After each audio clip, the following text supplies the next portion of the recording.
जब से यूपी में 9 विधानसभा की सीटों पर उपचुनाव घोषित हुए हैं और इस बार इन सभी विधानसभा की सीटों पर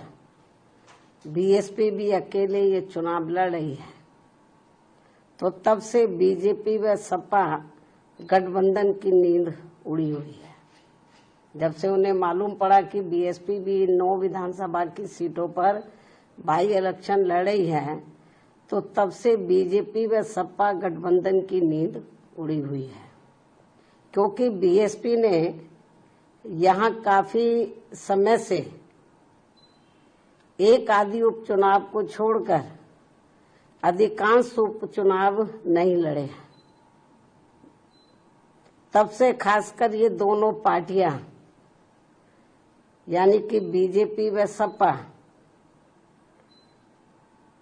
तथा इनका गठबंधन अभी तक इन चुनावों में जो भी बाई इलेक्शन हो रहे थे, तो अभी तक इन चुनावों में अंदर अंदर आपस में मिल बांट कर ये चुनाव लड़ते रहे। लेकिन इस बार हो रहे उपचुनाव में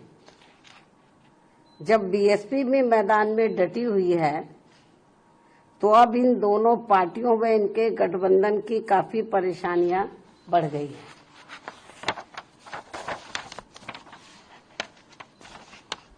जिससे जनता का ध्यान बांटने के लिए अब बीजेपी बटेंगे तो कटेंगे और सपा एंड कंपनी के लोग क्या कह रहे हैं, जुड़ेंगे तो जीतेंगे। इन नारों को प्रचारित करने व इनकी पोस्टरबाजी आदि भी खूब करने में लगी है, जबकि इनकी हर मामले में रही दोगली सोच व नीतियों को ध्यान में रखकर वास्तव में होना ये चाहिए कि बीएसपी से जुड़ेंगे तो आगे बढ़ेंगे व सुरक्षित भी रहेंगे। हालांकि प्रदेश में विकास व कानून व्यवस्था के मामले में बीएसपी की रही सरकार की तुलना में बीजेपी की वर्तमान में चल रही सरकार से व इसके पूर्व में सपा के रहे शासनकाल से भी जनता को ये जरूर सोचना चाहिए कि इन तीनों में से केवल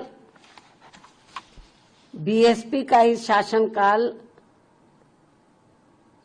काफी बेहतरीन रहा है। ऐसे में इनको ये हवाई नारों, ऐसे में इनको प्रदेश की जनता को इनके ये हवाई नारों व पोस्टरबाजी आदि के चक्कर में बिल्कुल भी नहीं पड़ना चाहिए। इसलिए अपनी कमियों की वजह से ही अब बीजेपी के लोग ये नारा लगाकर उपचुनाव में वोट मांग रहे हैं कि बटेंगे तो कटेंगे, ये नारा लगाकर वोट मांग रहे हैं, तथा वही सपा के लोग भी ये नारा लगाकर वोट मांग रहे हैं कि जुड़ेंगे तो जीतेंगे। जबकि इनकी आड़ में ये दोनों पार्टियां यहाँ के लोगों को केवल गुमराह कर रही हैं। इन नारों की आड़ में तो ये दोनों पार्टियां और इनके गठबंधन यहाँ के लोगों को केवल गुमराह कर रहे हैं, जिनसे इन सीटों के वोटरों को, मतदाताओं को सावधान रहना बहुत जरूरी है। ये केवल अपनी कमियों पर से ध्यान बांटने के लिए इस किस्म के ये नारेबाजी कर रहे हैं, पोस्टरबाजी कर रहे हैं, तो यहाँ की जनता को गुमराह करने के लिए, तो जिनसे